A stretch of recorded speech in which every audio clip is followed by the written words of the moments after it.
Talk to me about your passion for Japanese cars. Oh man, I can go all day. No, don't go all day. Why? Why? Like I don't even know. There's something that's happened. Maybe it's when I got older. I have 3 young kids. But it's Japanese cars, though. It's Japanese special cars. about them? Nothing. I know. And what's even more weird is my dad and mum. We've always been into cars, and they have had all kinds of cars. Like you name it, they've had it.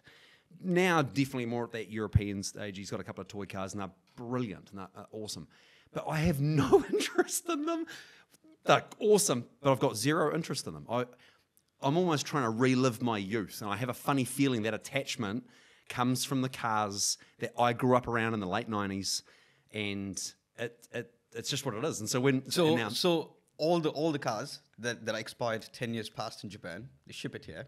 Oh mate, if I could, I would. I'd have it I'd fill up a whole friggin' warehouse full of them. Yeah. So Why? and my youngest brother. So my youngest brother Tyler's. Why?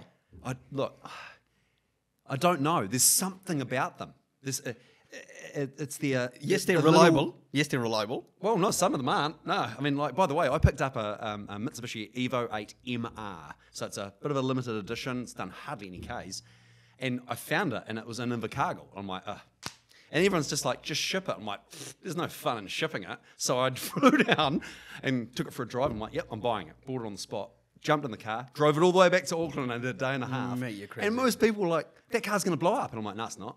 It didn't even use any oil. I'm like, turns out it was a good car. We got it outside. It's so much fun. But yet, then a week later, I'm driving my dad's C63S AMG Edition 1 Mercedes, awesome car. And it's got all the mod cons, and I'm like, nah, so I'd rather jump in the Mitzi. This weird clutch, and it's kind of lag and then boost, and just there's something about it. But honestly, my youngest brother's 11 years younger than me, so he's 30, and we have this thing. We're going out and we're hunting for these old, well, say almost only Japanese. Some of them aren't, but most of them are. Yeah. Geez, if I could, man, I'd have heaps. Look at that sparkle in your eye when you're talking about Japanese it is a cars, passion. eh? It's a passion. There's a couple of things that do it for me. That's one of them. I still don't even understand why, but No. Most people don't. Most people are like, why'd you buy that? How much did you spend? Like that kind of answer. I'm like, yeah, believe it or not, this is cool. It's also quick. And I think my dad was the surprise one because he's like, looking at this old 20-year-old Mitsubishi, and he's like, ugh. And I'm like, Dad, that is as quick as your brand new T-Roc R Volkswagen. Yeah. Same speed. In fact, probably slightly faster. He's like, bullshit. I'm like, I'm not lying. All right. Let's talk about your fitness journey now. Yeah. Now that sucked. I've got a love-hate relationship. So how you help me understand what's the love for fitness? So why'd you become an instructor in Les Mills? Well, look, I mean, you in construction and you... Yeah. Always been into sport, especially basketball. I now coach 7 basketball teams in Franklin. I'm cool. Heavy into it. That's another one of my passions. I've always loved basketball. I just can't play it quite as much as I used to because I'm broken.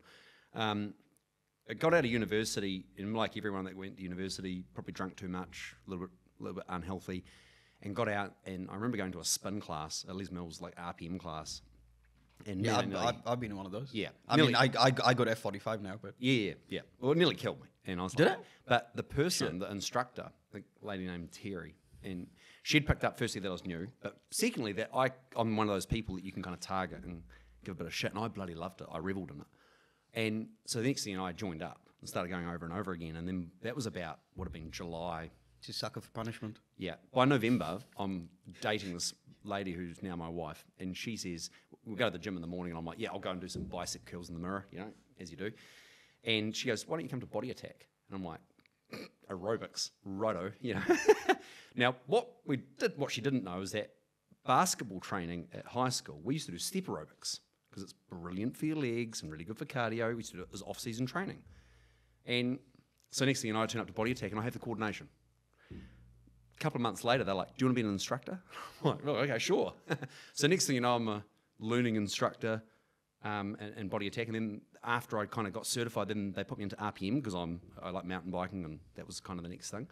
And so, yeah, next thing you know, I've got classes, and it's kind of funny, though. The fitness was a byproduct. It wasn't what I was there for. What I was there for is the room of people. You know, my The energy. Christchurch RPM class had 40 seats and they'd be full. And it was like, oh my goodness, this energy. There's all this these energy's- people. it's, You turn off the lights, it was like an orgy. You know, like great fun. You know, everyone's getting sweaty, heaps of loud music, don't know really what's going on. You walk out feeling completely satisfied. Yeah. So, I mean, I was into it. And then Body Attack's the same, but you have 150 people there. And then when we moved to Auckland, this is like the shrine up here. And it was the same thing. It was like, it takes a little bit long, you know, you got to build those classes up. But by the time the latter part of my sort of stint here and before I stopped, the classes were huge, and it was just like I felt I needed to be there for them. I didn't know, and it doesn't really matter what happened to me. Yeah. If I had a sore knee, who gives a shit? Yeah, just push on. Yeah. And No, I get that feeling though. Like, Yeah. I show up to F45 and Yep. every day. yeah, yep. Every day, and it's just one. I have an addictive personality. yeah. Like, Oh, I'm but the same. I get into something, I get into it, Yep. or I 100%. just don't. Yep. Or I don't commit at all. No, good.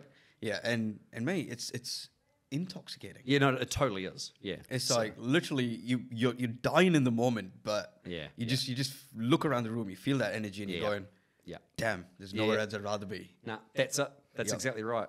But then worst case scenario was COVID came along in 2020, so all the classes were shut off, and when I at that point only had one class left because I was basically it was too far down. So where they kind of left us off the timetable, and then I went a year off fitness, and then came back into it now, and I just do my own thing.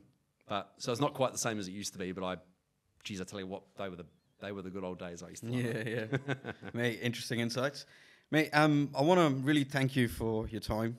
Thank you for being here. No problem. And, No problem. It's been a lot of fun. All your insights, and hopefully maybe we'll do it again sometime soon. Totally, mate. Yeah, thank you so Easy. much, dude. Thanks, man. Nah, it's cool.